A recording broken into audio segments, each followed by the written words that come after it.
Bismillahirrahmanirrahim. Assalamualaikum warahmatullahi wabarakatuh. InsyaAllah tuan-tuan, kita mulakan pertemuan ilmu pada malam ni. Moga-moga kita bersama dengan taufik, hidayah, dan moga-moga Allah berikan, Allah takdirkan kebaikan yang banyak daripada pertemuan ni. Kita mulakan dengan mohon doa daripada ayat Al-Quran. Doa kita bacakan suratul Fatihah. Moga-moga Allah capai hajat kita, dapat kebaikan daripada majlis ni insya-Allah. Biniyatul qabuli wa taufiq. Al-Fatihah. Bismillahirrahmanirrahim. Alhamdulillahirabbil alamin. Arrahmanir rahim. Maliki yaumiddin. Iyyaka na'budu wa iyyaka nasta'in. Ihdinas siratal mustaqim. صراط الذين أنعمت عليهم غير المغضوب عليهم ولا الضالين.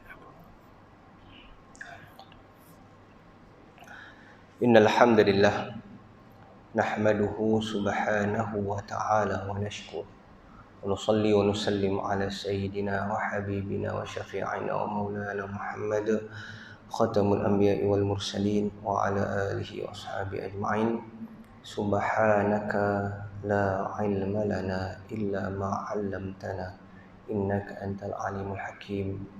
رب اشرح لي صدري ويسر لي أمري واحلل عقدة من لساني يفقهوا قولي. اللهم فقهنا في الدين وعلمنا التأويل واهدنا صراطك المستقيم. اللهم اجعلنا من الذين يستمعون القول ويتبعون أحسنه. أما بعد، فقال الله تعالى في كتابه الكريم بعد أعوذ بالله من الشيطان الرجيم: يا أيها الذين آمنوا اتقوا الله حق تقاته ولا تموتن إلا وأنتم مسلمون. صدق الله العظيم. Alhamdulillah, syukurillah, yang berusaha mengurusi surau, jawatan kuasanya, seterusnya tuan-tuan dan perempuan sidang jemaah yang dimuliakan oleh Allah. Alhamdulillah, kita panjatkan syukur kepada Allah Subhanahu wa taala apabila Allah memilih kita dan mentakdirkan kita berada dalam kelompok yang diberikan hidayah untuk mentauhidkan Allah Subhanahu wa taala. Alhamdulillah. Tuan-tuan, kita pernah bincang di sini. Hidayah ada banyak peringkatnya. Ada banyak kategorinya. Yang paling tinggi ialah hidayah li taatillah. Paling tinggi apabila seorang tu dapat hidayah untuk mentaati Allah Taala. Subhanallah. Makhluk banyak. Dalam banyak-banyak makhluk ni, tidak semua Allah pilih untuk berikan hidayah Islam. Yang tertentu saja Allah Taala pilih bagi Islam. Bertuahlah orang yang ada Islam tu, bertuah sangat. Dalam yang Islam pula Allah Ta'ala pilih, dalam yang Islam ramai-ramai Islam tu, tak semua Allah Ta'ala pilih untuk diberikan hidayah untuk taat pada dia. Orang yang dia pilih, yang dia nak je. Maka Allah Ta'ala pilih, dan Allah pilih yang Allah Ta'ala nak, dan Allah bagi hidayah untuk taat pada dia. Maka tuan-tuan, bila mana kita boleh untuk sujud pada Allah, nikmat besar. Nikmat besar. Boleh untuk main surau, dengar azan rasa nak main surau, nak main masjid. Oh, nikmat besar. Lagi mana Allah bagi itu, kita kena syukur ke Allah Ta'ala. Syukur, Alhamdulillah ya Allah, kau bagi ya Allah. La in syakartum la azidannakum. Harap macam tu. Kita syukur Allah bagi lagi, Allah bagi lagi, Allah bagi lagi. Boleh duduk dengar kuliah. Lepas habis selesai semayang, duduk pula dengar kuliah. Masya Allah, dapat kelebihan majlis ilmu yang sangat banyak. Bukan simple kelebihan majlis ilmu ni. Malaikat mendoakan keampunan. Subhanallah, malaikat doakan keampunan untuk orang yang berada dalam majlis ilmu. Mudah-mudahan kita dapat kebaikanlah daripada majlis ni insya-Allah taala. Amin. Rob. Baik tuan-tuan. Malam ni tukar tajuk. Saya tukar tajuk. Saya diminta ustaz kita tukar tajuk boleh? Boleh je, alright je. Selalu kita bincang fiqh kan di sini. Di sini kita bincang fiqh. Malam ni kita fiqh juga, tapi fiqhnya lain, bukan fiqhul ibadah. Malam ni fiqhus sirah. Kita bincang sirah Nabi sallallahu alaihi wasallam. Allahu akbar. kita ni tuan-tuan dengan Nabi SAW tak boleh jauh lah. Tak boleh jauh. Tak boleh jauh. Kira hidup kita ni kalau boleh kita hidup bersama dengan sunnah Nabi SAW. Teringat saya apabila ada seorang tanya kepada Syekh Habib Ali Al-Jufri. Dia tanya, Syekh, macam mana kita ni nak dapat sampai ke tahap kita cinta Nabi SAW? Dan kalau boleh nak sampai ke tahap, Allah Akbar, mimpi kita itu mimpi indah bertemu dengan Sayyidina Rasulullah SAW.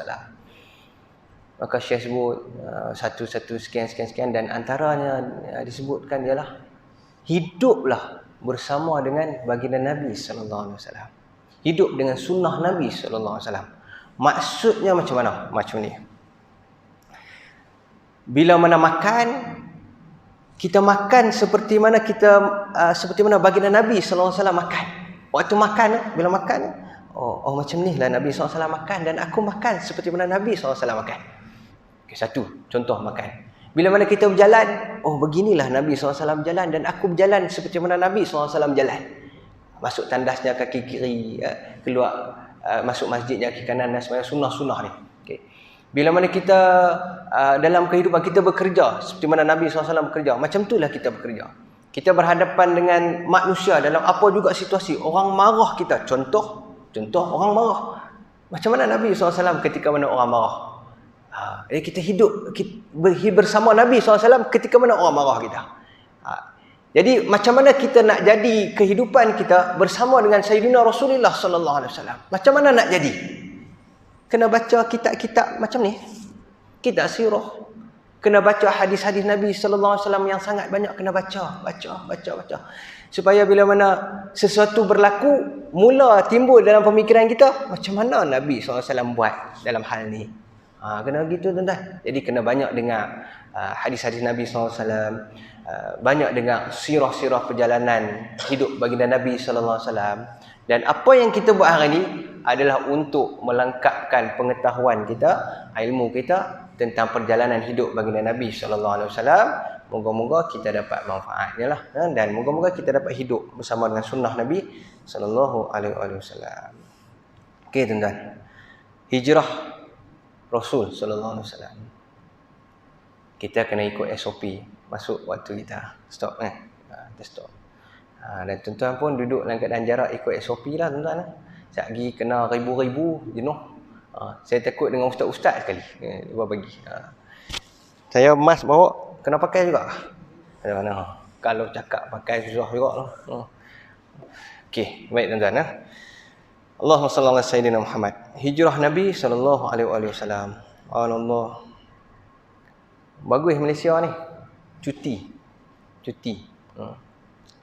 Baik, apa pengajaran besar? Sangat banyak pengajarannya. Allah. Tuan-tuan boleh rujuk macam-macam kitab sirah yang ada. Saya sempat rujuk 2 kitab je untuk bawa tuan-tuan pada hari ini. Yang pertama, saya bawa Fiqhus Sirah Syekh Muhammad Said Ramadan Al-Buti. Seorang ulama hebat yang telah beliau meninggal ketika dalam kuliah. Subhanallah. Meninggal pun terkemudian ni lah. Kemudian yang kedua, kitab Sirah Ibnu Hisham. Itu saya tak bawa. Saya bawa ni satu je. Baik. Hijrah Nabi SAW. Yang nama hijrah ni semua tahulah. Hijrah ni maknanya bergerak, berpindah, bertukar. Hijrah. Tuan-tuan ada kereta kancil, tukar pergi pakai kancil mana ada lah ni. Orang pakai Azia. Tuan-tuan ada kereta Azia, tukar pakai Honda Accord. Tu nama hijrah. Hijrah tukar, hijrah kereta. Pakai Honda Accord, tiap-tiap bulan rekod. Kek pala nak bayar. Hak boleh ya, tak apalah. Hak tak boleh jangan nak buat. Boleh tak apa kan. Satu hijrah juga hijrah. Tapi hijrah kenderaan kepada kenderaan. Okay. Hijrah juga. Tuan-tuan duduk di Sungai Ara, pindah pergi di seberang. Hijrah juga. Hijrah tempat. Tempat ke tempat. Hijrah. Okay. Tuan-tuan, dulu seorang yang lambat semayang. Lah ni awal yang sembahyang. Hijrah. Hijrah daripada sikap meringan-ringankan solat kepada mengutamakan solat. Solat waktu hijrah. Okey, baik. Hijrah kita boleh letak di banyak keadaan. Saya kita akan bincang satu-satu. InsyaAllah dalam masa yang ada. Saya cek Ustaz. Baik tuan-tuan. Kita tengok dulu hijrah Nabi SAW. Selepas mana kita tengok hijrah Nabi SAW, sekali kita akan tengok hijrah yang kita nak maksudkan hijrah. Tajuk ni hijrah pi mana? Nak pilih tajuk pun sikit bala tuan. Dia kata hijrah pi mana dah lah kan. Sebab nama hijrah ni orang tahu hijrah kebiasaannya berpindah.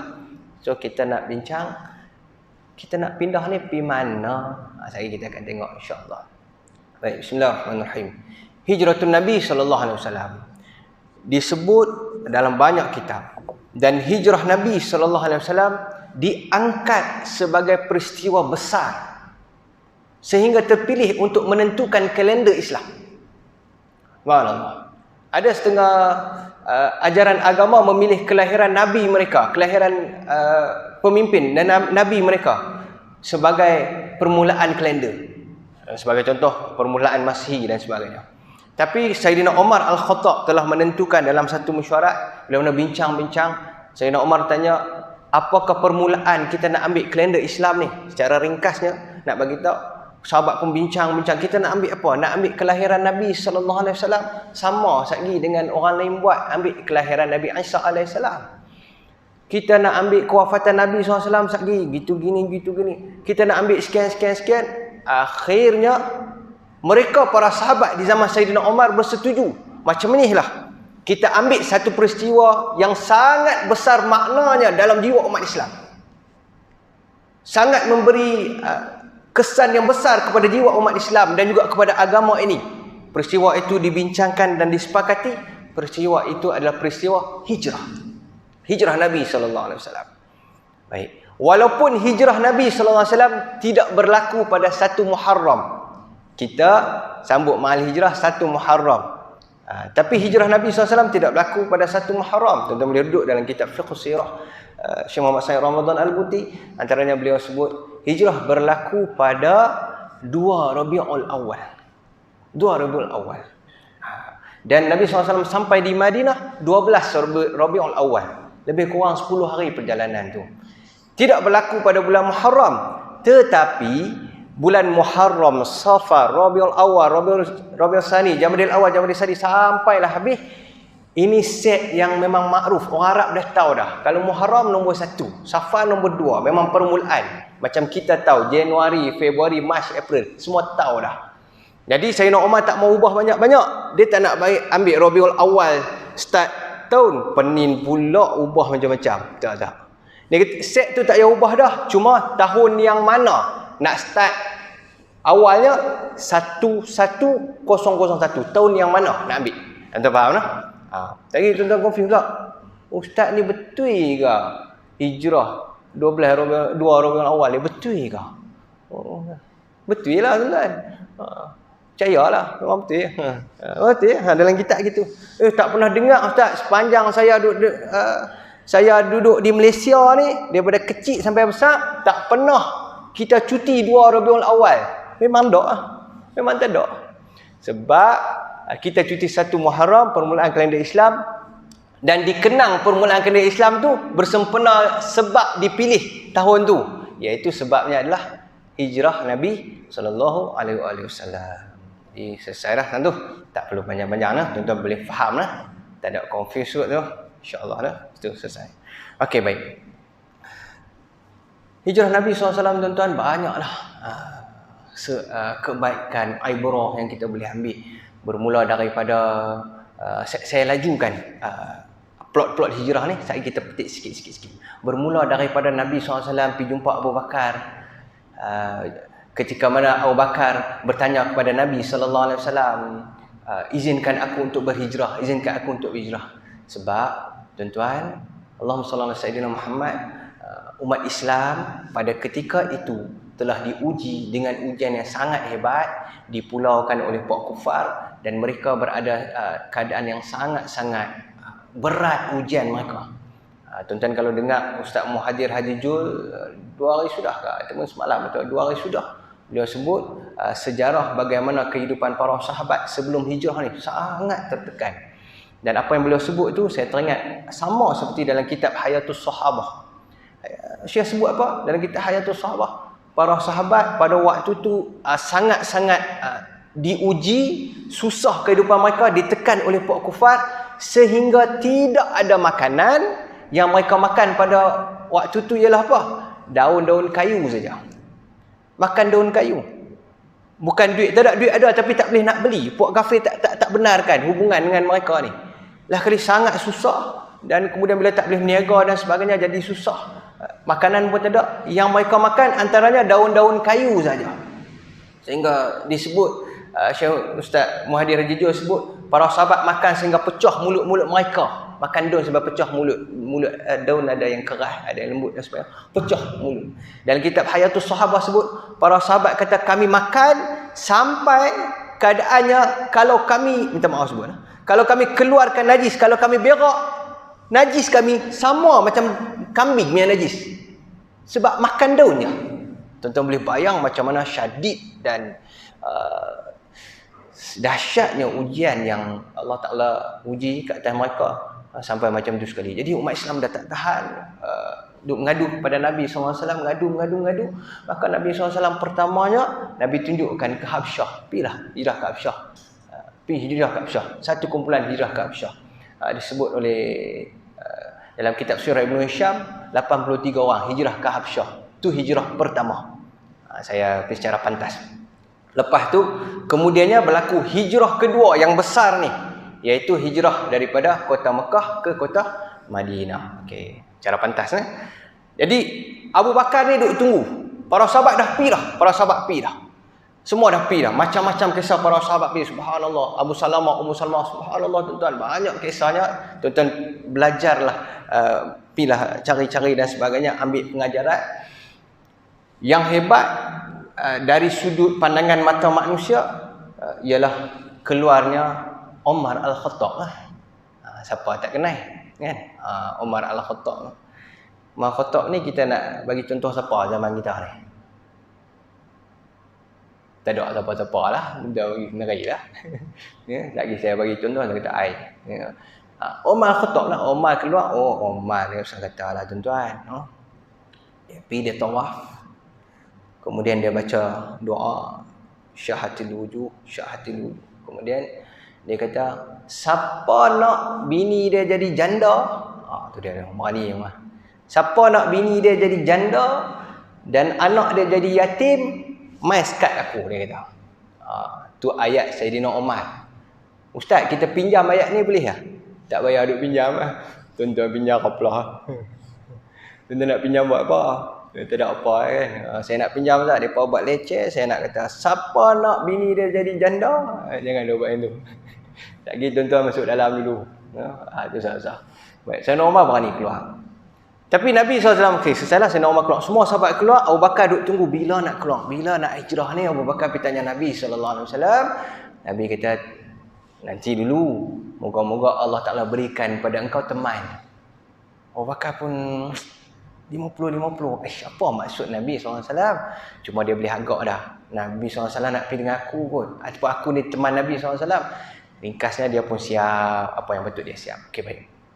Nabi SAW hijrah dalam keadaan yang tuan-tuan sedia maklum.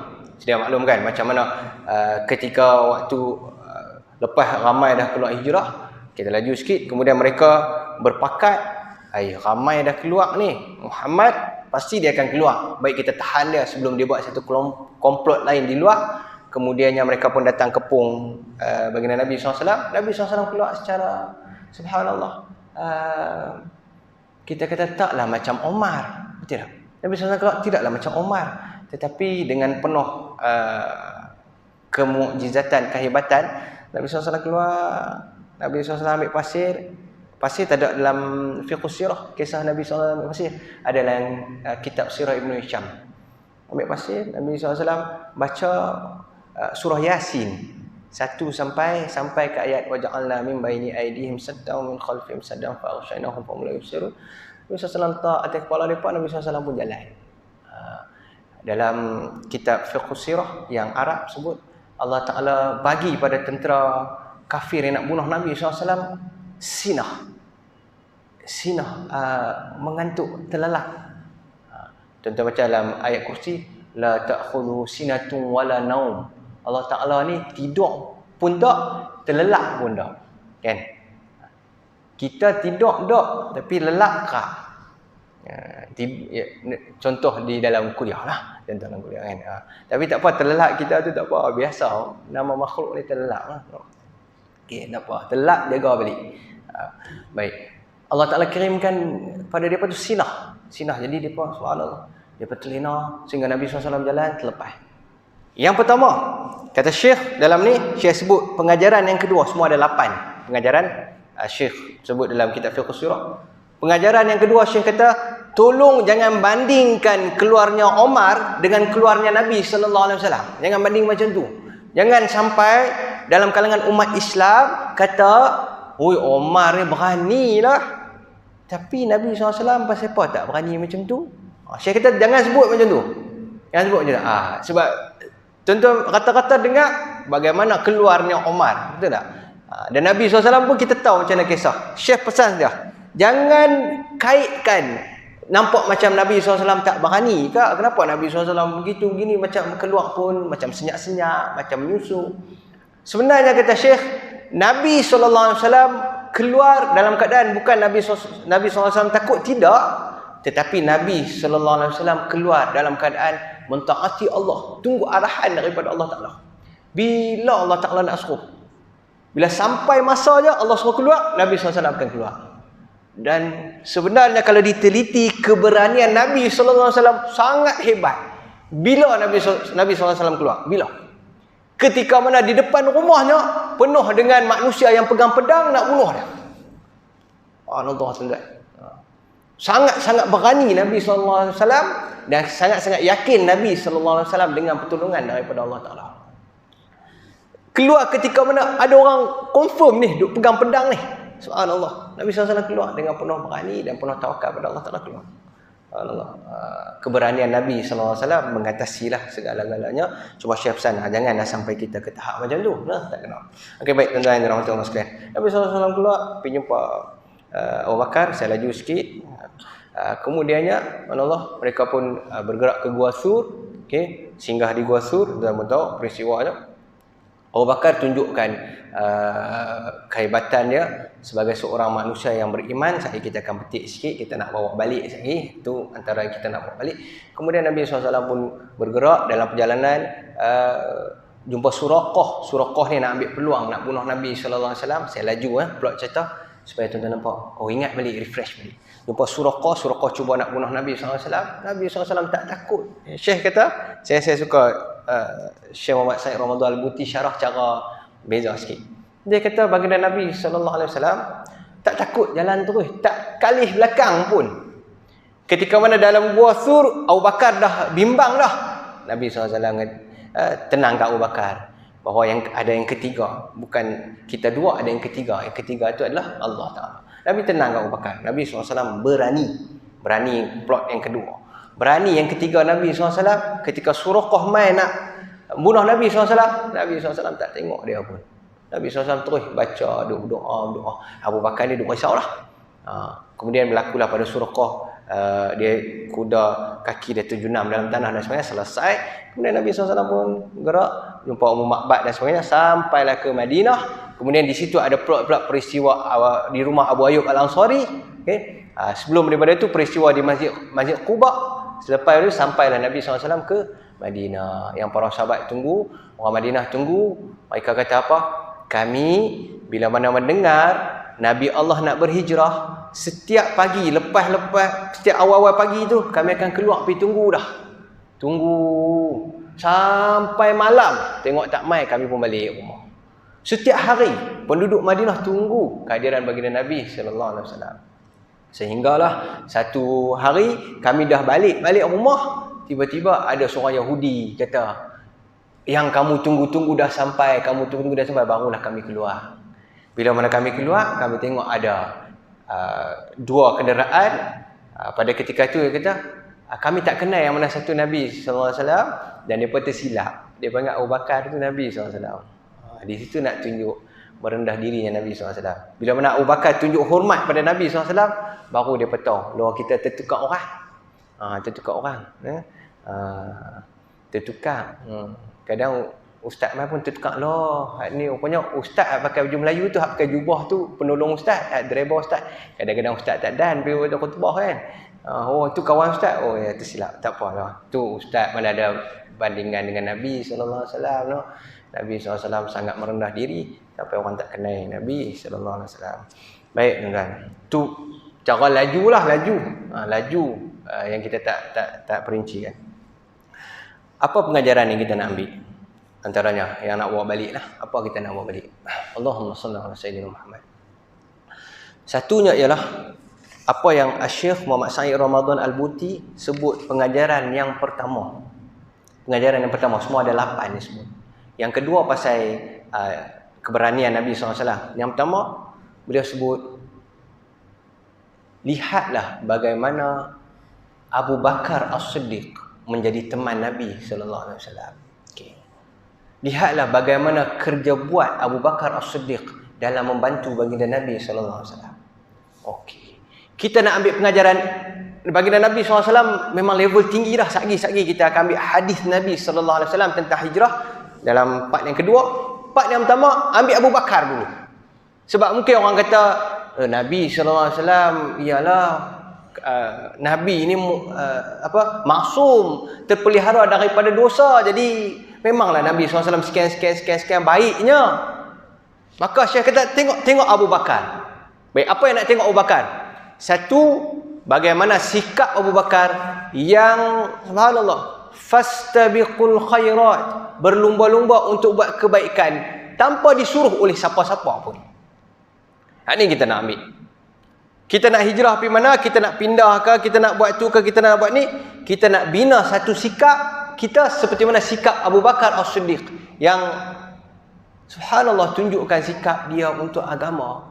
Tak payah orang suruh tapi dia buat. Apa yang Abu Bakar buat yang tak payah suruh? Satu, Abu Bakar As-Siddiq ketika mana Nabi SAW bagi tahu, tunggulah Allah Ta'ala, bila Allah Ta'ala perintahkan engkau, mungkin Allah Ta'ala nak berikan kepada engkau teman dalam berhijrah. Nabi SAW tak benarkan Abu Bakar pergi lagi.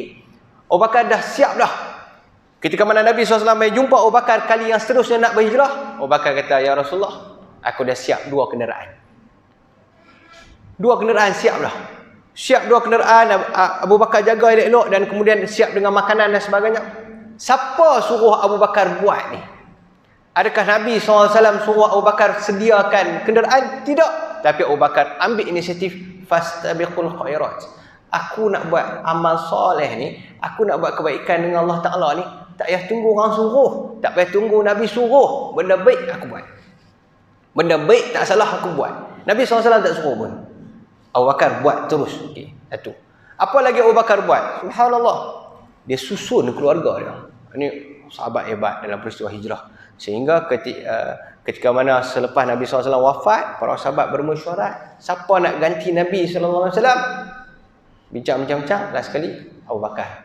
Antara hujah mereka bagi, beliau menemani baginda Nabi SAW dalam hijrah. Beliau membantu Nabi SAW ketika mana dalam hijrah.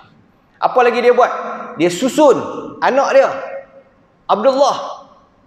Bila mana kami di Gua Thur nanti, engkau setiap hari dengar apa yang orang duk sembang di market, di pasar-pasar, dengar, mai cerita dekat kami. Malam tidur dengan kami, esok pagi balik. Siapa suruh dia susun anak dia ni? Tak ada siapa pun suruh. Dia buat sendiri. Pasal apa? Sebab bagi dia, ini amal yang aku boleh dapat kebaikan di sisi Allah. Aku buat, tak payah suruh. Siapa tak payah suruh? Dia susun anak dia Asma. Asma mai dekat kami hantar makanan. Asma ni diriwayatkan ketika mana di Gua Thur, Asma ni dalam keadaan dia mengandung. Subhanallah. Jadi tuan-tuan pun yang pernah pergi ke Mekah, Madinah, yang pergi ke Mekah, tuan-tuan akan lihat satu tempat Gua Thur. Tuan-tuan pernah sampai kan? Kita duduk, kita tengok halui orang kecil-kecil. Nampak macam kecil-kecil, halui, tingginya Gua Thur. Ya, itulah tempat Nabi SAW dan Abu Bakar singgah di situ. Subhanallah. Abu Bakar susun Asma, dia susun Abdullah, dia susun Asma, dia susun pembantu dia. untuk bawa kambing. Siapa susun? Dia susun sendiri. Tak ada siapa suruh pun. Dia melihat kalau aku tak buat, aku rugi. Jadi aku buat. Aku nak kebaikan insya-Allah Taala. Abu Bakar, nak cerita kehebatan Abu Bakar. Dia bagaimana dia sendiri, Nabi sallallahu alaihi wasallam tak suruh pun. Ketika nak masuk dalam gua tu, bagaimana semangat Abu Bakar? Dia tak bagi Nabi sallallahu alaihi wasallam masuk. Dia masuk dulu. Dia masuk, dia cek lubang apa semua ada. Dia tutup sebab dia bimbang binatang berbisa. Kemudiannya selesai, dia keluar, dia ajak Nabi sallallahu alaihi wasallam masuk. Ketika berjalan, dia ni sat duduk sebelah kanan, sat duduk sebelah kiri, sat duduk sebelah kanan, sat depan, sat belakang. Siapa suruh? Tak ada siapa pun suruh. Dia buat kerana apa? Dia nak kebaikan di sisi Allah Subhanahu Wa Taala atas urusan agama. Okey, baik tuan-tuan. Yang pertama, Abu Bakar seorang manusia hebat, mengambil kebaikan di atas usaha hijrah Nabi sallallahu alaihi wasallam. Hak ni kita nak buat. Ni kita nak buat. Wal asri innal insana lafi khusrin. Demi masa Allah sumpah. Sesungguhnya manusia berada dalam kerugian. Illal ladzina amanu, kecuali orang-orang yang beriman wa amilus solihat dan juga beramal soleh. Wa tawassaw bil haqq wa tawassaw bis sabr. Selesai. Saya nak ambil dua ni. Iman, amal soleh. Abu Bakar ada iman, Nabi sallallahu alaihi wasallam tu seorang nabi. Tapi dia tunjuk dengan amal soleh, aku jaga Nabi ni, aku jaga Nabi ni. Aku jaga keselamatan dia. Aku sediakan sesuatu untuk dia. Hak ni kita nak buat tuan-tuan dalam hijrah. Kita alhamdulillah, kita ni manusia yang lahir dalam keadaan Islam. Kebanyakan kita tahu semayang ni wajib. Beriman tu ada, beriman tu ada. Tapi tak banyak yang beriman, tapi dia beramal soleh, dia beramal, dia buat. Dia buat dengan solat. Tak ada yang tinggal sembahyang, wala a'udzubillah. Hak duk main mengaji ni semua tahu sembahyang di tempat diazankan di sembahyang jemaah tu satu benda yang disuruh, sangat dituntut oleh agama. Siapa tak tahu? Hak duk main mengaji semua tahu. Tapi pasal apa? Kadang-kadang tahu kita tu tinggal tahu je. Tak sampai ke tahap wa amilus solihat, tak sampai tahap beramal, buat. Pendek kata tuan-tuan dalam Islam ni, satu kita tahu, kita beriman, yang kedua kita buat. Siapa dalam kalangan kita tak tahu baca Quran banyak kelebihan dia dan boleh selamat dalam kubur dan selamat sampai ke mahsyar? Siapa tak tahu? Semua tahu. Semua beriman benda yang sama. Tapi berapa ramai yang wa amilus solihat? Berapa ramai yang buat? Tahu-tahu tapi tak buat? Tidak. Tak payah tengok orang lain lah, tengok diri kita lah. Siapa tak tahu sedekah, masuk duit dalam tabung masjid tu, ganjaran pahala dia, subhanallah, sangat banyak. Umpama satu pokok naik, ada 7 tangkai, setiap tangkai 100. Siapa tak tahu? Semua tahu. Duk ngaji, semua tahu. Jumpa ayat tu. Tapi berapa ramai yang buat? Tahu-tahu. Berimanlah dengan ayat Quran tu. Tapi amal ada tak? Wa amilus solihat. Buat tak? Hak tu korang. Rugi mereka yang tahu tapi tak beramal soleh. Abu Bakar tunjuk dia tahu ini kekasih Allah dan aku jaga kekasih Allah. Aku ikut kasih Allah. Aku jaga keselamatan dia. Tak payah siapa suruh. Dia tunjukkan bahawasanya diri dia ni seorang yang nak dapat kebaikan dengan cara beramal soleh. Tak apa satu. Dekat dah tu. Kuliah waktu PKP ni macam ni lah. Tak apa. Ma la yudraku kulluh, la yutraku julluh. Apa yang tak dapat semua, jangan tinggal semua. Dia tak? Ada orang kata, Ustaz, kita tak payah buat kuliah lah sebab kuliah pun sat saja. Lah, kau itu kita kalau lapar tak ada makan, tak payah makan lah. Sekali makan pun lapar balik. Bab makan tak mau kira. Kan? Hari ni ada makan, apa kata? Alhamdulillah. Tapi ikut SOP lah. Okey, makan ikut SOP ya, tuan-tuan. Baik, tuan-tuan dan rahmat Allah sekalian, tak sempat nak panjang. Saya akhiri dengan tadi kita ambil ayat Allah Subhanahu Wa Taala, nak faham kisah Abu Bakar. Tuan-tuan, ringkasnya buatlah, buat. Islam ni buat. Tuan-tuan tahu kan baca Quran baik kan? Satgi balik duduk kat rumah saya saja, aku tahu Quran ni baik. Tapi tahu tak cukup. Buat, ambil, buka, pegang. Siapa tak tahu sembahyang sunat rawatib, ada sunat-sunat yang muakkad.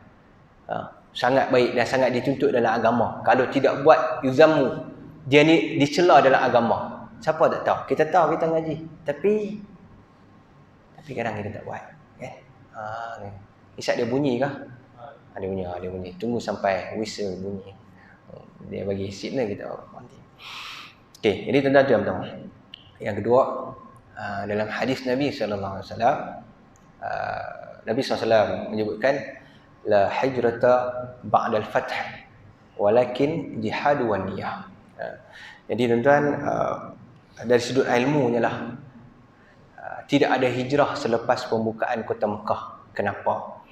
Sebelum tu dari sudut ilmu ulama bahas apa hukum hijrah selepas pembukaan kota Mekah dan apa hukum hijrah selepas pembukaan kota Mekah. Saja kita ambil sikit.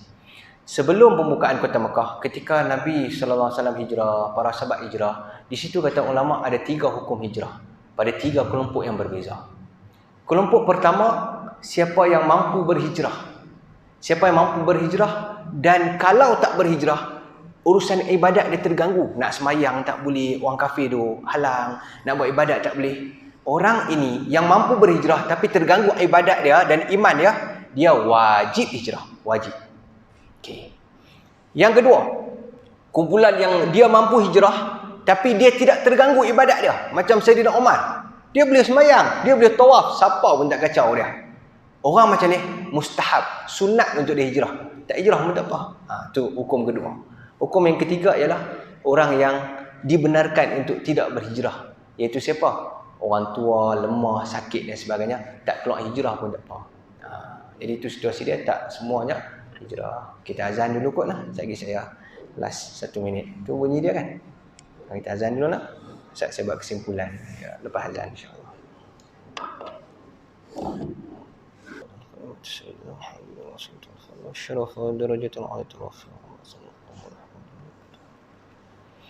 Baik tuan-tuan, sikit di hujung ni, 1-2 minit akhir ni. Satu lagi perkara besar. Tadi kita sebut buat. Yang ni benda besar lah tuan-tuan. Buat. Tuan-tuan letak dalam hati ni, buat. Cakap kat diri kita. Hang tak buat, hang tak dapat. Hang tak buat, hang rugi. Hang tak buat. Buat. Tahu saja tak jadi. Tahu saja tak jadi, buat. Tahu dah mai masjid tu bagus, pi surau tu bagus. Buat. Pi. Tahu dah tahajud tu bagus, bangun, buat. Bukan dekat tahu, kena buat. Satu. Yang kedua ialah hadis Nabi sallallahu alaihi wasallam tentang hijrah. Kita nak ambil pengajaran bab hijrah, kita nak bawa balik dan kita nak pergi ke mana hijrah kita. Hadis Nabi sallallahu alaihi wasallam, wal muhajiru man hajara ma nahallahu anhu. Orang mujahir pula dah. Muhajir.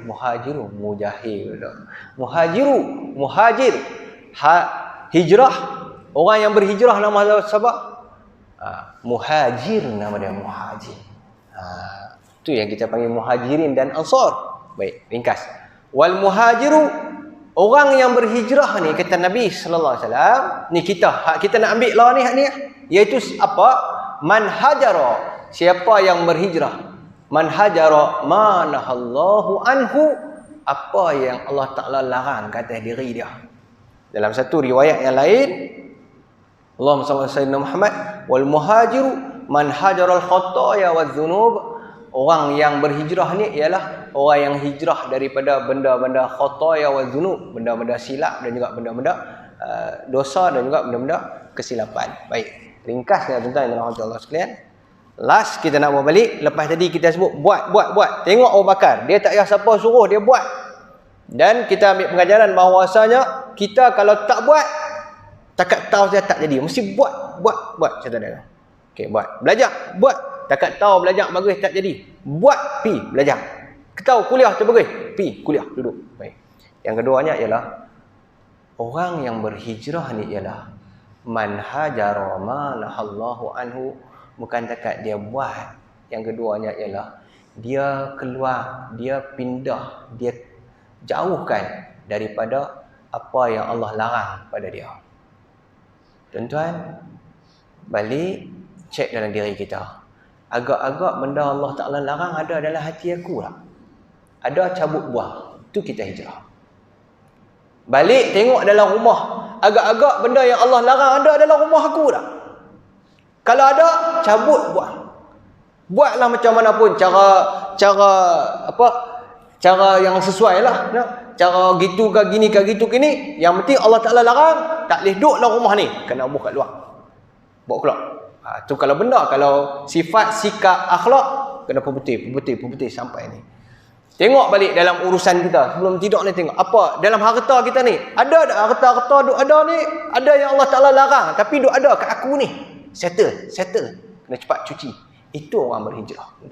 Tengoklah masyarakat kita ni ada tak benda Allah Ta'ala larang? Ada. Kita kena usahakan. Supaya benda tu diangkat, dihilangkan, dicabut dan sebagainya. Hak tu orang berhijrah. Jadi saya sebut yang pertama, ikut contoh Abu Bakar, buat.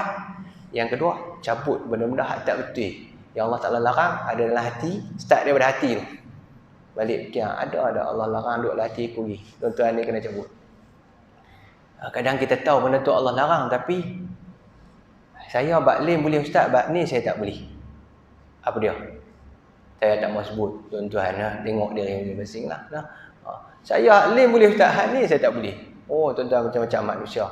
Hak tu, lagi duk ada macam tu, lagi itulah kita dalam keadaan yang situasi lama, jauh dengan Allah Ta'ala dan kita tidak berhijrah kepada kebaikan. Allah Ta'ala alam tuan-tuan, moga-moga kita jadi manusia yang sentiasa berhijrah kepada kebaikan.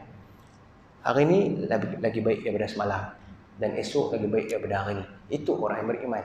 Sentiasa diri dia perbaiki, sentiasa berhijrah. Benda Allah Ta'ala tak suka, tolak tepi. Benda Allah Ta'ala suka, aku buat. Bukan dekat tahu, buat.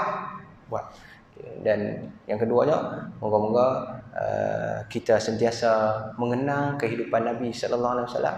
Kalau mereka tu tuan-tuan tinggal harta, tinggal keluarga, tinggal anak, Allah buat keluar selai sepinggang tak ada apa tuan-tuan. Subhanallah. No? Kita hari ni tak diminta untuk tinggal apa pun, tinggal rumah main masjid, main surau. Tinggal rumah pergi kuliah, tinggal rumah pergi buat kebaikan. Itu sikit buatlah benda kita boleh buat. Moga-moga kita dapat terapkan hijrah Nabi sallallahu alaihi wasallam dalam makna yang tepat dalam kehidupan kita, dan moga-moga Allah muliakan kita dengan sentiasa bersama dengan peristiwa dan ibrah pengajaran daripada kehidupan baginda Nabi sallallahu alaihi wasallam. Wassallallahu wasallama wa baraka ala sayyidina Muhammad wa ala alihi washabihi ajma'in. Wassalamualaikum warahmatullahi wabarakatuh.